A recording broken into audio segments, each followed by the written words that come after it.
बिस्मिल्लाहिर्रहमानिर्रहीम। स्टूडेंट्स, कैसे हैं आप? ठीक ठाक हैं? सबसे पहले आपको ईद मुबारक। और उसके बाद एग्जाम बड़े करीब आ गए हैं, आप सीरियस हो जाएं और अपनी तैयारी करें। इंग्लिश के जो 10th क्लास के पेपर में 3 पॉइंट्स हैं और उनमें से एक समरी आनी है। तो स्टूडेंट्स गेस पूछते हैं, परेशान होते हैं कि कौन सी समरी हम करें जो कि पेपर में आ जाए, क्योंकि टाइम बहुत कम है। और मैं आपको एक समरी ऐसी बताऊंगा जो कि 100% जो है वो पेपर में आएगी। इंशाल्लाह 100% पेपर में आएगी। आपने इस वीडियो को एंड तक देखना है और आप इंशाल्लाह इसके बाद 20 से 25 मिनट में तैयारी करेंगे वीडियो को देखने के बाद। और इंशाल्लाह आपका समरी वाला क्वेश्चन जो है वो 5 आउट ऑफ 5, आपको 5 नंबर पूरे के पूरे मिलेंगे। ये जो क्वेश्चन नंबर 4 है समरी राइटिंग वाला, इंशाल्लाह इसमें आपके पूरे के पूरे नंबर आएंगे। मैं आपको इजी ट्रिक बताऊंगा और बड़ी सिंपल सी समरी जो है वो दूंगा और बताऊंगा कि ये पेपर में कैसे आनी है और आपने इसको कैसे करना है। वीडियो को पूरा देखें और इंशाल्लाह आप बाकी भी वीडियोस देखें। एग्जाम के रिलेटेड जो मैंने बनाई है, ऐसे के रिलेटेड जो है मल्टी ऐसे बनाए हैं, जो कि आपको एक या दो ऐसे तैयार करने से आपकी तमाम जो है वो ऐसे तैयार हो जाएंगे। तो शॉर्ट टाइम में आप अपना वक्त बचाएं और नंबर भी इंशाल्लाह आपके पूरे पूरे आएंगे। इसके बाद ये बुक चेंज हो जानी है और फिर नई जो है वो बुक आएगी और नए चैप्टर्स आएंगे और प्रिपरेशन जो है वो डिफिकल्ट हो जाएगी आपके लिए। तो अभी से आप तैयारी कर लें, इंशाल्लाह आपके मार्क्स अच्छे आएंगे।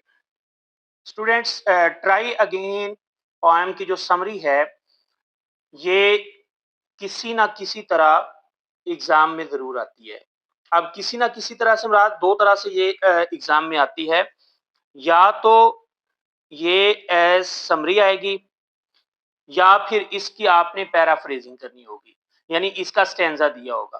तो आपने जब समरी याद की हुई है उसकी पैराफ्रेजिंग में उसको बदलना बड़ा ही आसान है, कोई मुश्किल नहीं है। अगर समरी आ जाती है तो आपने समरी लिख देनी है, और अगर पैराफ्रेजिंग आती है तो फिर आपने पैराफ्रेजिंग कैसे करनी है वो भी मैं आपको बता देता हूँ। अगर आपने ये समरी पहले से याद की हुई है तो वेल एंड गुड है, और अगर नहीं याद की तो मैं बड़ी सिंपल वर्डिंग में जो है वो आपको बता दूंगा और उसी की ही पैराफ्रेजिंग भी आपको समझा दूंगा, जो कि कोई मुश्किल काम नहीं है। अब मैं थोड़ा सा आपको जरा तसल्ली के लिए ये बता दूं, जैसे कि ये लाहौर बोर्ड 2024 में अगर आप देखें तो इसमें क्वेश्चन नंबर 4 जो है समरी वाला, write down the summary of the poem the rain written by WH.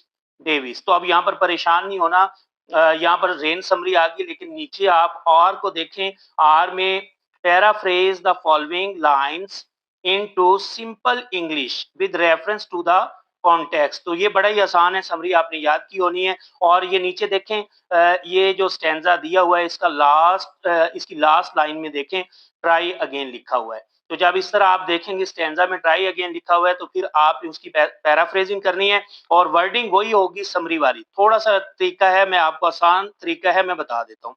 इसके अलावा जो है ये देखें, ये गुजरांवाला बोर्ड 2024 में क्वेश्चन नंबर 4 में है right down the summary of the poem try again. अब तो ट्राई अगेन समरी ही उसने दे दी है, तो अब हमें स्टैंजा देखने की जरूरत नहीं, हम इसकी समरी लिखेंगे। तो फिर हम देखते हैं, जैसा कि ये फैसलाबाद बोर्ड 2024 में right the summary of the poem try again, तो ट्राई अगेन समरी ही आई हुई है, तो हमें अब पैराफ्रेजिंग करने की जरूरत नहीं पड़ेगी।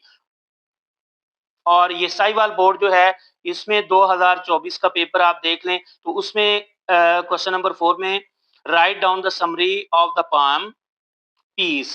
अब यहाँ पर पीस तो हमने याद नहीं की, लेकिन नीचे देखें आर में जो स्टेंजा दिया हुआ है, paraphrase the following lines into simple English with reference to the context. तो इसके लास्ट वर्डिंग को आप देखें, लास्ट वाली लाइन को देखें तो ट्राई अगेन है, तो हमने ट्राई अगेन वाली समरी इसमें पुट कर देनी है। और कैसे करनी है मैं आपको बताता हूँ। सबसे पहले हम पैराफ्रेजिंग करते हैं और फिर मैं बताऊंगा कि इसकी समरी कैसे बन जानी है। वही वर्डिंग जो है वो समरी में आपने यूज करनी है अगर समरी आ जाती है, और अगर नहीं आती तो फिर आपने आर वाले ऑप्शन में देखकर इसकी पैराफ्रेजिंग की हेडिंग देनी है और पैराफ्रेजिंग आपने करनी है। पैराफ्रेजिंग में सबसे पहले स्टूडेंट्स आपने क्या करना है, आपने रेफरेंस की हेडिंग देनी है। अब रेफरेंस की हेडिंग कहां से देंगे? रेफरेंस की हेडिंग अगर आप क्वेश्चन में देखें तो वहां पर रेफरेंस का वर्ड दिया हुआ है इसको आपने लिखना है हेडिंग बनाकर और इसका आर जो है वो कैपिटल होगा और नीचे आपने लिखना है these lines have been taken from the poem try again.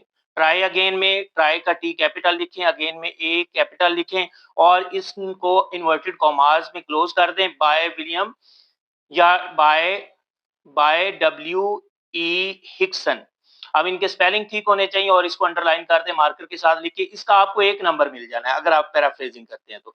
उसके बाद नेक्स्ट हेडिंग आपने देनी है कॉन्टेक्स्ट। तो कॉन्टेक्स्ट की वर्डिंग भी जो है वो क्वेश्चन में आप देखें कॉन्टेक्स्ट का वर्ड दिया हुआ है, वही आपने लिख देना है सी कैपिटल लिख के और इसको मार्कर के साथ आपने हेडिंग बनाना है। This poem gives a simple message, full stop, if we fall, comma, we should not give up, full stop लगा के we should never lose heart, full stop और उसके बाद आपने पैराफ्रेजिंग की हेडिंग देनी है। पैराफ्रेज लिखा हुआ है तो आपने पैराफ्रेजिंग लिखना है यानी ई खत्म करके इंग फॉर्म लगा देंगे। पैराफ्रेजिंग की हेडिंग दे के मार्कर के साथ the poet advises us to try again and again, full stop.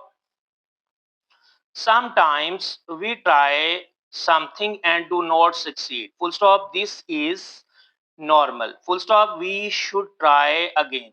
Hard work and patience bring success, full stop. और उसके बाद the poet says that people who keep trying finally win, full stop. Failure can teach us do better next time, full stop. We should learn from our mistakes, full stop. We should work with courage and hope, full stop. Success comes to those who keep trying again and again, full stop. So, comma, never lose hope, full stop. Try again until you succeed, full stop. Hard work is a key to success. अब इसके बाद आपने क्या करना है, जो आपको stanza paraphrasing के लिए दिया गया है, अब आप इसके बाद लिखें so the poet rightly says. ये वर्डिंग लिखने के बाद वही आप लाइंस को जो पैराफ्रेजिंग के लिए दी हुई है उसको आप मार्कर के साथ कोट करके नीचे उसको अंडरलाइन कर दे, बड़ा जबरदस्त प्रेजेंटेशन हो जाएगी और ये आपकी पैराफ्रेजिंग कंप्लीट होगी। अब अगर आप को समरी आ जाती है इसी पोएम की, पैराफ्रेजिंग की तरफ फिर आपने देखना ही नहीं है तो आपने समरी लिखनी है तो समरी की हेडिंग दें और ये जो हेडिंग्स दी हैं आपने रेफरेंस वाली और कॉन्टेक्स्ट वाली और पैराफ्रेजिंग वाली, इनको आप खत्म कर दें तो बाकी आपकी समरी है और नीचे फिर वो आप quotation the poet rightly says आपको लिखने की जरूरत नहीं है और क्योंकि आपके पास वो कोटेशन है नहीं। जब पैराफ्रेजिंग आएगी तो वही कोटेशन आपने पेपर से उठा के लिख देनी है, इस तरह आपका वर्ड काउंट भी बढ़ जाएगा और आपकी स्पेलिंग मिस्टेक भी नहीं होगी, हूबहू आपने उसको कॉपी करके लिखना है पैराफ्रेजिंग में। तो स्टूडेंट्स इस तरह आप 5 आउट ऑफ 5 मार्क्स ले सकते हैं, लेकिन रिमेंबर आपने कोई स्पेलिंग ग्रामर मिस्टेक नहीं करनी। एक ही समरी है, इसको अच्छे तरीके से तैयार कर लें और अगर आपने पहले से तैयार की हुई है तो इसी तरीके से आप उसको समरी भी लिख सकते हैं और पैराफ्रेजिंग भी उसकी कर सकते हैं।